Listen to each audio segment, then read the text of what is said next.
నీడపడని గోపురం చిన్న భక్తి కథ ఇప్పుడు విందాం.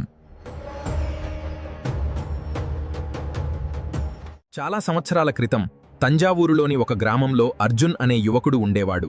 అతనికి దేవాలయాల రహస్యాలంటే చాలా ఆసక్తి. ఒకరోజు అతను పెద్దల దగ్గర ఒక మాట విన్నాడు. బృహదీశ్వర ఆలయ గోపురానికి పూర్తిగా నీడపడదు. ఈ ఆలయ గోపురం ఎంతో ఎత్తుగా ఉంటుంది, కాని పగటి సమయంలో గోపురం నీడ పూర్తిగా నేలపై పడదని చాలామంది చెబుతారు. ఆ మాట విన్న అర్జున్ ఆశ్చర్యపోయాడు. అంత పెద్ద గోపురానికి నీడ ఎలా పడదు అని అనుకున్నాడు. మరుసటి రోజు ఉదయమన్నే ఆలయానికి వెళ్ళాడు. సూర్యుడు పైకెగిరే కొద్దీ అర్జున్ కళ్లంతా గోపురంపైనే ఉన్నాయి.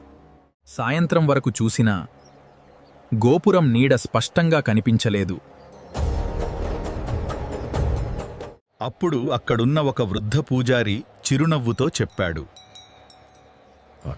బాబూ, ఇది కేవలం రాళ్లతో కట్టిన గోపురం కాదు, భక్తి, విజ్ఞానం, దేవుని ఆశీర్వాదంతో నిర్మించిన అద్భుతం. ఆ మాటలు విన్న అర్జున్ చేతులు జోడించి శివుడికి నమస్కరించాడు.